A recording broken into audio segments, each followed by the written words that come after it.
मेरे प्यारे बच्चों, कैसे हैं आप लोग सारे? आई होप बहुत बढ़िया होंगे और अपने बोर्ड एग्जाम की तैयारी बहुत ही स्ट्रैटेजिकली और सिस्टमैटिकली कर रहे होंगे। क्यों? क्योंकि ये जो विजन हम लोग लेकर स्टार्ट किया था, क्या road map to success of economics, 40 question 42 questions के साथ, उसके बाद 1 बाय 1 वीडियोस के थ्रू, इंस्टाग्राम में आपके कॉम्पिटेंसी बेस्ड क्वेश्चंस के थ्रू आपको सारे टॉपिक एक एक करके पढ़ाए। और आज जो हम बात करने वाले हैं वो किसके बारे में? आज हम बात करने वाले हैं क्या मैक्रो इकोनॉमिक्स के लास्ट चैप्टर्स में हम बीओपी तक पहुंच गए थे और आज का हमारा टॉपिक है foreign exchange. So welcome back to my channel. मैं हूं राहुल कपूर, आपका इकोनॉमिक्स मेंटोर, और आज इस वीडियो में हम कवर करेंगे व्हाट फॉरेन एक्सचेंज। तो let's start without wasting time.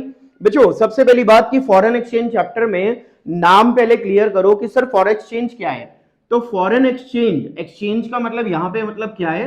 Exchange का मतलब है करेंसी, फॉरेन करेंसी। तो फॉरेन करेंसी को यहां पे करेंसी ना बोल के एक्सचेंज बोला गया है। फॉरेन एक्सचेंज या फॉरेन करेंसी का मतलब क्या है? Currency other than domestic currency. मतलब एक सिंपल शब्दों में आपको लिखा गया, आपको पढ़ाया गया, समझाया गया कि भाई currency other than domestic currency, जो आपके देश की खुद की करेंसी है उसको छोड़कर दुनिया की सारी करेंसी कौन है? फॉरेन करेंसी है। मतलब कि इंडिया की करेंसी डोमेस्टिक है रुपए, उसको छोड़ के dollar, pound, yen, everything is called the foreign currency. तो फॉरेन एक्सचेंज का सिंपल मीनिंग क्या है? Currency other than domestic currency.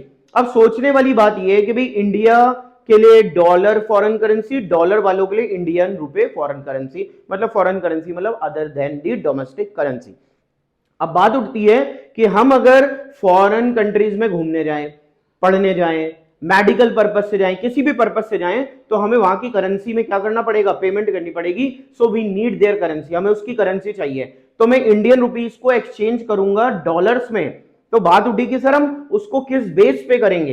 तो हम एक डॉलर, सपोज करो हम कह रहे हैं कि आज की डेट में एक डॉलर 81 रुपए का है। तो ये जो $1 81 रुपए का डिसाइड हुआ और तुम्हें कहा गया जाके एक्सचेंज कर लो, ये डिसाइड करना मतलब इसे कहते हैं रेट ऑफ द एक्सचेंज। तो जिस बेस पर दो करेंसीज आपस में क्या हो रही है? एक्सचेंज हो रही है, उसे कहते हैं फॉरेन एक्सचेंज रेट। तो क्या मतलब समझे? पहला फॉरेन करेंसी, फॉरेन एक्सचेंज, और अब बात उठी कि foreign exchange rate is that rate at which currencies of two countries are exchanged with each other। बहुत ही सिंपल शब्दों में मैंने यहां पे आपको पढ़ाया, लिखवाया कि भाई foreign exchange rate is that rate, वो रेट है at which currencies of two countries, दो कंट्रीज की करेंसी क्या होती है? Exchange with each other. मतलब एक दूसरे के साथ एक्सचेंज होती है। मैं डॉलर ले लूं, रुपए दे दूं, वो रुपए ले लें और डॉलर दे दे, मगर किस बेस पर? रेट पर। And that rate is called foreign exchange rate. तो ये था फॉरेन एक्सचेंज, ये है फॉरेन एक्सचेंज रेट। और अब पूरा चैप्टर फॉरेन एक्सचेंज रेट के आजू बाजू घूमता रहेगा। तो एक सिस्टमैटिक वे में क्या करने वाले हैं? चैप्टर को कवर करने वाले इंपॉर्टेंट टॉपिक्स के साथ। So pause the video, note it down, pause कर लो और नोट डाउन करो, पढ़ते रहा करो, लिखते रहा करो। लिख लिख के क्या होती है? रियल मार्क्स आते हैं। ये हमने एक रील में भी क्या देखा था, इंस्टाग्राम पे देखा था। So real marks is equals to real practice. Please pause the video, note it down. बच्चों, एक बार जब आप लोग फॉरेन एक्सचेंज रेट और फॉरेन एक्सचेंज का मीनिंग क्लियर कर लेते हो तो माइंड में क्वेश्चन अराइज होता है कि भी इंटरनेशनल मार्केट में दो कंट्रीज के बीच की फॉरेन एक्सचेंज रेट डिसाइड कैसे होती है। तो चलो लेट्स स्टार्ट कि भी कैसे हम लोग क्या करते हैं? फॉरेन एक्सचेंज रेट डिसाइड करते हैं। देखो, फॉरेन एक्सचेंज रेट डिसाइड करने के तीन मेथड होते हैं। फिलहाल अगर हम आज की बात करें तो basically one method is running in the international market, that is flexible exchange rate. अगर पास्ट हिस्ट्री दे हुए हैं तो दो तीन मेथड हुआ करते हैं और होते हैं। तो एक एक करके मेथड्स क्या करते हैं? ऑर्गेनाइज वे में बोर्ड पे लिखे हुए हैं मैंने। हर मेथड की 5 इंपॉर्टेंट बातें लिखी हैं। तो मेथड पढ़ते हैं और उनकी बातें सीखते हैं। एग्जाम में आए तो वो 5 पॉइंट जरूर आप लोग दे देना। सबसे पहली बात यह है कि type of foreign exchange rate में सबसे पहले फिक्स्ड एक्सचेंज रेट, मतलब ये रेट का नाम ही फिक्स्ड है। फ्लेक्सिबल, नाम ही चेंज होने वाला है। मैनेज फ्लोटिंग, मतलब आप कुछ मैनेज करोगे। तो फिक्स्ड एक्सचेंज रेट वो रेट है system in which rate is decided by government. मतलब सिंपली इसमें गवर्नमेंट डिसाइड करेगी रेट, जो भी डिसाइड दो कंट्रीज के बीच में होगा। टू एंश्योर स्टेबिलिटी, ऐसा माना जाता है कि फिक्स्ड एक्सचेंज रेट क्यों अडॉप्ट किया जा रहा है, ताकि फॉरेन एक्सचेंज की स्टेबिलिटी बनी रहे। Value of currency fixed in external value, आप क्या करते हो, क्योंकि गवर्नमेंट डिसाइड कर रही है तो दो कंट्रीज के बीच की करेंसी की वैल्यू एक्सटर्नल वैल्यू पे डिसाइड होती है। एक्सटर्नल मतलब जैसे आप अपनी करेंसी की वैल्यू को गोल्ड में या यूएस डॉलर में नाप लो, तो क्या हो जाएगा, किसी एक्सटर्नल, किसी बाहरी वैल्यू में आपने क्या करा, उसको मेजर कर लिया। जब आप किसी एक्सटर्नल वैल्यू में अपनी करेंसी के वैल्यू को टाई कर देते हो, बांध देते हो, तो उसे पैगिंग कहते हैं, दैट इज कॉल्ड पैगिंग। और जब हम अदर करेंसी यूएस डॉलर या फिर गोल्ड में अपनी करेंसी को क्या कर रहे हैं, मेजर कर रहे हैं, अपनी करेंसी की वैल्यू को मेजर कर रहे हैं, that is called parity value, कि हम उस वैल्यू के अकॉर्डिंग दूसरे बाजारों में, मतलब दूसरे देशों में कितनी वैल्यू की गुड्स खरीद सकते हैं। This is fixed exchange. Flexible exchange rate system क्या है, system in which rate is determined by, मतलब ये रेट डिटरमाइंड होगा demand and supply, forces of demand and supply. Forces of demand and supply का मतलब क्या है, demand for foreign exchange and supply for foreign exchange. No official intervention, सरकार का कोई हस्तक्षेप इसमें नहीं है। ऑल्सो नोन एज फ्लोटिंग और फ्री एक्सचेंज, इसे फ्लोटिंग एक्सचेंज और फ्री एक्सचेंज भी कहा जाता है। There is interaction of thousands of banks, firm and international institutions, financial institution, मतलब हजारों लोग इसमें इन्वॉल्व हैं, बैंक्स हैं, फाइनेंशियल इंस्टीट्यूशंस हैं, जो फॉरेन एक्सचेंज को क्या करते हैं, एक्सचेंज करते हैं। वो शॉप्स हैं, वो डीलर्स हैं, वो ऑथराइज्ड आपके इंटरमीडिएट्स हैं, और सेंट्रल बैंक तो है ही। No need to maintain huge, इसके अंदर सरकार को कोई फॉरेन एक्सचेंज का ह्यूज रिजर्व करने की मेंटेन जरूरत नहीं है, बिकॉज डेली ये रेट क्या होती रहती है, चेंज हो रहती है। आप न्यूज़पेपर उठाओ, न्यूज देखो, आप देखोगे आज $75 का है, कल 76 का हो गया, just because of flexible exchange rate system. Manage floating, मतलब इसमें भी कुछ अच्छाइयां, इसमें भी कुछ अच्छाइयां, इसमें भी बुराइयां, उसमें भी बुराइयां, मैरिट डिमेरिट दोनों में, उन दोनों को मिला के तीसरा बना manage floating system in which rate determined by demand and supply. Rate तो डिसाइड कौन करेगा, डिमांड एंड सप्लाई, मगर उसमें सेंट्रल बैंक का इंटरवेंशन अलाउड है, मतलब सरकार भी एक लिमिट तक इंटरवेन कर सकती है। इसे डर्टी फ्लोटिंग कहते हैं। डर्टी फ्लोटिंग क्यों कहते हैं, अभी आगे पॉइंट लिखा है उसमें ध्यान देंगे। Central bank intervene restrict fluctuation, सरकार क्यों इससे इंटरवेन कर रही है, ताकि फ्लक्चुएशन को रेस्ट्रिक्ट कर सके। Central bank need to keep, अब क्योंकि सरकार को हस्तक्षेप करना है तो उसे एक लेवल से ऊपर ना जाने देना हो अगर करेंसी की वैल्यू को या रेट को, तो उसे ह्यूज रिजर्व मेंटेन करने पड़ेंगे, अपने आप से करना पड़ेगा। Dirty floating, why it is called dirty floating, because manipulated by the central bank. इसको मैनिपुलेट करता है कौन, सरकार, अपने फायदे के लिए, मतलब कि देश के सरकारें, देश की जो सेंट्रल बैंक है, वो फॉरेन एक्सचेंज मार्केट को क्या कर रहे हैं, मैनिपुलेट कर रहे हैं, एक्सपोर्ट और इंपोर्ट को कंट्रोल करने के लिए। तो जहां पे आप खुद मैनिपुलेट करोगे अपने फायदे के लिए, तो इसे उससे डर्टी फ्लोटिंग कहा गया इंटरनेशनल मार्केट में, कि ये डर्टी फ्लोटिंग है। व्हाई, बिकॉज यहां पे सरकार अपना फायदा देखकर क्या करती है, एक्सचेंज रेट डिसाइड करती है। तो फिक्स्ड, फ्लैक्सिबल और मैनेज। अब इस फिक्स्ड के बेस पर, फ्लैक्सिबल के बेस पर और मैनेज फ्लोटिंग के बेस पर जो जो पॉइंट है वो आगे इस वीडियो में पढ़ने वाले। So keep watching, pause the video pause कर लो एंड कीप वॉचिंग। सो एक बार जब आप लोगों ने ये देख लिया कि किस तरीके से इंटरनेशनल मार्केट में sir foreign exchange rate decide होती है, डिटरमाइंड होती है under 3 method, number 1 fixed, number 2 flexible, number 3 उन दोनों का mix up, that is called manage floating, जिसे डर्टी फ्लोटिंग भी कहा गया। क्यों डर्टी कहा गया, गंदा क्यों कहा गया, क्योंकि सरकारें और सेंट्रल बैंक अपने आप के फायदे के लिए मैनिपुलेट करती है किसको, एक्सचेंज रेट को। That is why international market में उसे कहते हैं डर्टी फ्लोटिंग है। यार अपनी मर्जी से तुम बढ़ा देते हो, अपनी मर्जी से घटा देते हो। तो उस बात को पकड़ते हुए हम लोग क्या करते हैं, अब एक एक टॉपिक उठाते हैं, मतलब फिक्स्ड, फ्लैक्सिबल उठाते हैं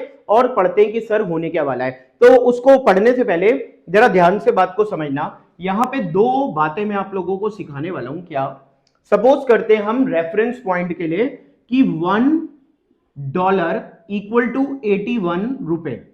आपने कहा सर $1 81 रुपीस का है। अब दो कंडीशन आई कि सर पहली कंडीशन कि अब $1 81 का ना होके 90 रुपीस का हो गया। मतलब कि बड़े प्यार से ध्यान से समझो कि पहले $1 81 रुपए 81 रुपीस में मिलता था, अब $1 90 रुपए में मिलेगा। आप कह रहे हो सर दूसरी तरफ $1 80 रुपीस का हो गया, मतलब कि अब $80 में मिलेगा। समझो बड़े प्यार से, जब बच्चों $1 में मिलता था, मतलब कि अगर हम अमेरिका वालों को $1 लेते थे तो 81 रुपीज देते थे, उनको 81 रुपए मिलते थे। अब उन्हें 90 रुपए मिल रहे हैं, तो उनका तो फायदा हो रहा है ना, मगर उनका फायदा हो रहा है, मगर हमारा तो फायदा नहीं हो रहा, क्योंकि हमें तो $1 की बजाय 90 रुपए 90 रुपीज देने पड़ते हैं। तो बच्चों ध्यान से रखना बात कि यहां पे आपकी डोमेस्टिक करेंसी की वैल्यू डाउन हो गई, मतलब decrease in the value of domestic currency, decrease in the value of domestic currency in terms of foreign currency. मतलब अगर आप एग्जामिनर को ये लाइन नहीं लिखोगे कि भाई मेरी डोमेस्टिक करेंसी की वैल्यू डाउन हुई है इन टर्म्स ऑफ फॉरेन करेंसी, मेरे मतलब मेरे देश में नहीं, फॉरेन करेंसी में, ठीक है। तो अगर आप कहते हो decrease in the value of domestic currency in terms of foreign currency, अगर मेरी डोमेस्टिक करेंसी की वैल्यू डाउन हो रही है इन terms of what, in terms of foreign currency, तो इसे कहते हैं depreciation of currency, depreciation of currency. यहां पे हमारी करेंसी की वैल्यू डेप्रीशिएट हुई ना, डेप्रीशिएशन ऑफ करेंसी। और इंपॉर्टेंट बात ये ध्यान रखना कि ये जो डिक्रीज हो रहा है, ये डिक्रीज हो रहा है किसकी वजह से, it is because of demand and supply, demand and supply.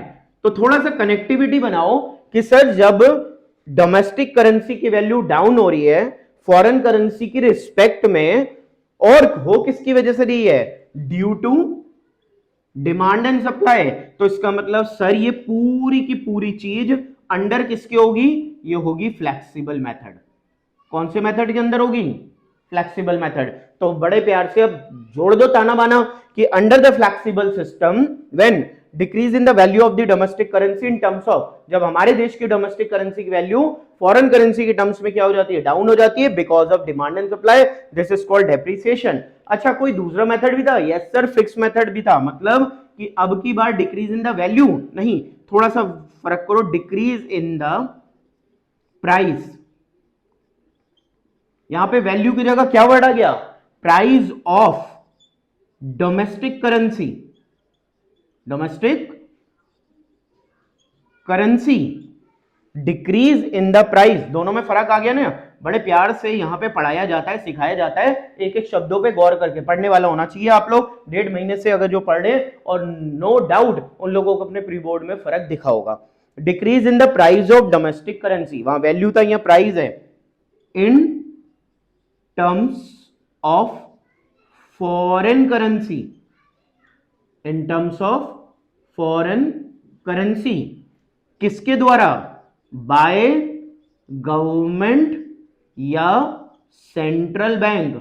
और भाई जब गवर्नमेंट और सेंट्रल बैंक की बात चली है तो बता दो जरा कि रेट जब डिसाइड कौन करता है, गवर्नमेंट या सेंट्रल बैंक, तो इस वाले मेथड को क्या कहते हैं, इसे कहते हैं सर फिक्स्ड मेथड। कौन सा मेथड कहते हैं, अंडर द फिक्स्ड मेथड। और अब मोटी सी बात पकड़ लो कि जब डिमांड एंड सप्लाई की वजह से होगा, अंडर फ्लेक्सिबल होगा तो डेप्रिसिएशन, और अगर गवर्नमेंट की वजह से हो रहा है तो दिस इज कॉल्ड डीवैल्यूएशन। तो दो बातें मैंने यहां पे पढ़ा दी, डीवैल्यूएशन ऑफ करेंसी। तो जब करेंसी की वैल्यू डाउन हो रही है इन terms of foreign currency, value down हो रही है, डेप्रिसिएशन, प्राइस डाउन हो रहा है, व्हाट इज दैट, डिवैल्यूएशन। ये होता है फ्लेक्सिबल और ये होता है अंडर फिक्स्ड। चलते हैं उधर की तरफ, चलो आ जाओ इधर पढ़ो प्यार से। यहां पे $1 अब 80 रुपए का मिल रहा है, मतलब कि मेरे लिए तो फायदा हो गया, नहीं हो गया, तो सारी बातों को रिवर्स कर देंगे। इंक्रीज की जगह क्या आ जाएगा, increase in the value of domestic currency, लिख लूं पहले फिर हट जाऊंगा भाई, मैं साइड हो जाऊंगा। Increase in the value of domestic currency in terms of foreign currency. अब की बार आप कह रहे हो सर इंक्रीज हो रहा है वैल्यू ऑफ डोमेस्टिक, हमारी डोमेस्टिक करेंसी अब हमें $1 80 रुपए का मिल जाएगा, तो इंटरनेशनल मार्केट में इंडियन रुपीस की पावर क्या हो गई, ज्यादा हो गई, डॉलर सस्ता हो गया हमारे लिए। तो increase in the value of domestic currency in terms of foreign currency, due to किसकी वजह से, due to demand and supply, तो ये किस मेथड में होगा? Under flexible. कौन सा मेथड? फ्लेक्सिबल। बच्चों ये था डेप्रिसिएशन, इसे कहते हैं एप्रिसिएशन। कह रहे हो सर बड़े प्यार से, बड़े मजेदार बात चल रही है। तो एप्रिसिएशन ऑफ करेंसी। तो करेंसी की वैल्यू बढ़ जाना किसकी वजह से? Demand and supply. किसके अंडर? फ्लेक्सिबल मेथड में। That is called appreciation of currency. अब दूसरी बात, इंक्रीज इन वैल्यू नहीं, increase in price of domestic currency in terms of foreign currency. अब की बार डोमेस्टिक करेंसी का प्राइस क्या हो रहा है? बढ़ रहा है। किसकी वजह से? Due to government. कौन कर रहा है भाई? गवर्नमेंट कर रहा है, सेंट्रल बैंक कर रहा है। और किसके अंडर कर रहा है? फिक्स मेथड के अंदर करते हैं, क्योंकि फिक्स मेथड कौन सा मेथड है? जिसमें सरकार का हस्तक्षेप होता है। डेप्रिसिएशन था एप्रिसिएशन, ये था डिवैल्यूएशन, तो बन गया ये रिवैल्यूएशन। तो मेरे को बताओ बड़े प्यार से, ये चार वर्ड समझ में आए? डेप्रिसिएशन, एप्रिसिएशन, डिवैल्यूएशन और रिवैल्यूएशन। अब बड़े प्यार से समझ जाओ, $1 90 का है, तो अमेरिकन लोग $1 में 81 रुपीस की चीज कमोडिटी खरीदते थे, अब वो 90 की खरीद पाएंगे। तो इसका फर्क ओवरऑल क्या पड़ेगा? इसका फर्क ये पड़ेगा बच्चों कि एक्सपोर्ट बढ़ जाएगा, इंपोर्ट घट जाएगा, नेशनल इनकम जब एक्सपोर्ट बढ़ जाएगा तो नेशनल इनकम भी बढ़ जाएगी। तो प्यार से ये भी समझ लो, यहां पे $1 80 में, मतलब अब $1 की जगह उन्हें 80 रुपए मिलते हैं, तो भाई वो हमारी चीजें नहीं खरीदेंगे, तो एक्सपोर्ट घट जाएगा, इंपोर्ट बढ़ जाएगा, और नेशनल इनकम भी भाई अब की बार तो घटेगी, क्योंकि बाहर के लोग हमारी चीजें खरीद नहीं रहे। So this is called depreciation, appreciation और डिवैल्यूएशन, रिवैल्यूएशन। बड़े प्यार से समझाया। मूविंग ऑन, आगे बढ़ रहा हूं, चैप्टर को क्लोजिंग पे चल रहा हूं। So pause the video, note it down, pause कर लो, नोट इट डाउन कर लो। चलो बढ़िया से एप्रिसिएशन, डेप्रिसिएशन, रिवैल्यूएशन, डिवैल्यूएशन सीखने के बाद अब बात उठती है कि सर अंडर फ्लेक्सिबल मेथड, अगर हम फ्लेक्सिबल मेथड की बात करें तो how the rate of the foreign exchange determine. तो याद रखना, under the flexible method rate is determined by what? Forces of demand and supply.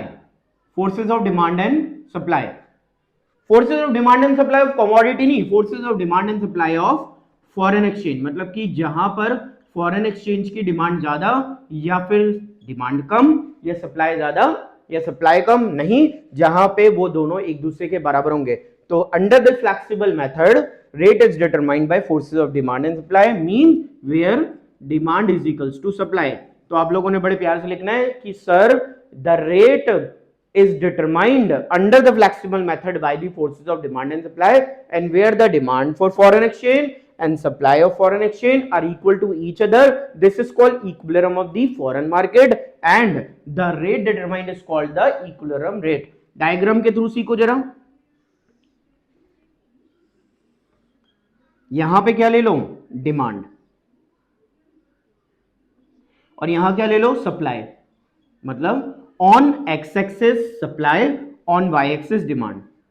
Demand curve normal demand curve जैसा है, और supply curve normal supply curve जैसा है। दोनों ने एक दूसरे को जहां काटा वो हो बना ई फॉर इक्विलिब्रियम। क्या है ये? E for equilibrium of the international market. और यहां पे जो रेट आ रही है, this rate is called equilibrium rate. मतलब वो रेट है जो कि सबने समझौते से डिसाइड करी। So, equilibrium rate is that rate which is determined by the forces of demand and supply, and equilibrium rate is decided where the demand and supply are equal to each other, and this is all about what? The equilibrium of the exchange rate. बहुत आसान है, बहुत easy है, diagram बनाओ, इतना लिखो, that's all। अब ध्यान दो यहां पर एक बात कि डिमांड स्लोप डाउनवर्ड है, सप्लाई स्लोपिंग अपवर्ड है। मतलब कि सर इसका मतलब अगर हम डिमांड की बात करें, demand for the foreign exchange, तो वो तो इस तरीके की है सर, मतलब कि आर रेट पर क्यू क्वांटिटी, R बढ़ के R1 हुआ तो क्वांटिटी घट के Q1 और R2 पे क्वांटिटी Q2। तो क्या समझ में आया कि रेट बढ़ा तो डिमांड घटी, रेट घटा तो डिमांड बढ़ी। इसका मतलब rate of the foreign exchange और demand of the foreign exchange में कैसा रिलेशन है? इनवर्स रिलेशन है। आप खुद ही सोचो ना, अमेरिकन डॉलर डॉलर 81 का है। अब आपने कहा सर $1 81 की जगह 90 का हो गया, तो क्या खरीदोगे? तुम जो जा रहे थे पढ़ाई करने, जो मेडिकल के लिए जा रहे थे, जो घूमने जा रहे थे, अभी के लिए पोस्टपोन कर दोगे, डिमांड घट गई। आपने देखा सर $1 81 से 75 का आ गया, तो जितने लोग जा रहे थे वो तो जाएंगे और प्लस में भी घूमने चले जाएंगे, तो डिमांड क्या हो जाएगी? बढ़ जाएगी। तो there is a inverse relation. Supply में इससे उल्टा हो रहा है। कैसे? सप्लाई क्यों? क्योंकि सामने वाला सप्लाई कर रहा है ना, तो आर रेट पर क्यू, सॉरी आर रेट पर क्यू है। अब R1 घट गया तो क्वांटिटी भी घट जाएगी। अगर अमेरिका देखेगा भाई मेरा डॉलर जो है वो सस्ता हो रहा है, मतलब उसका रेट घट रहा है, मतलब कि $1 मेरा 81 का था, अब मेरा $1 75 का हो गया, रेट क्या हो गई? कम हो गई। तो वो आपको डॉलर नहीं बेचेगा, क्योंकि उसके डॉलर से आप उस $1 से उसको रुपए कम मिल रहे हैं। और अगर रेट बढ़ जाएगा, मतलब $1 अब 90 का हो जाएगा, तो वो अपनी रेट बढ़ जाएगा तो अपनी क्वांटिटी भी बढ़ा देगा। तो इस तरीके से Q2 और ये आपका बन गया supply curve SS। So it is all about what? यहां पे इनवर्स रिलेशन है, तो यहां पे क्या आ गया बेटा? डायरेक्ट या पॉजिटिव रिलेशन। तो इस तरीके से आपने समझा कि what is the relation between demand of foreign exchange and rate foreign exchange, और what is the relation between rate of foreign exchange and supply of foreign exchange. And this is I think must, that's enough.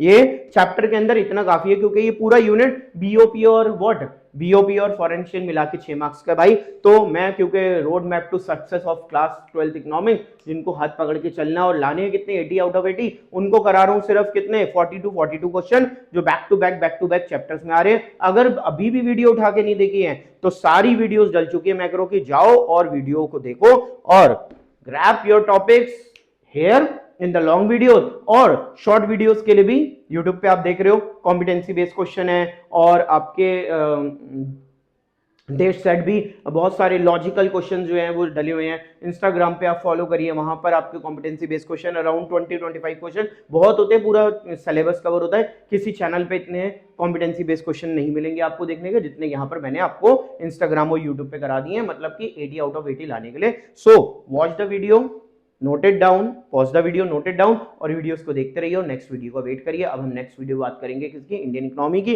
क्योंकि macro economics यहाँ पे मैंने क्या करवा दिया आपका? खत्म, फिनिश। सो कीप वॉचिंग, मिलते हैं नेक्स्ट वीडियो में, पढ़ते रहें और आगे बढ़ते रहें।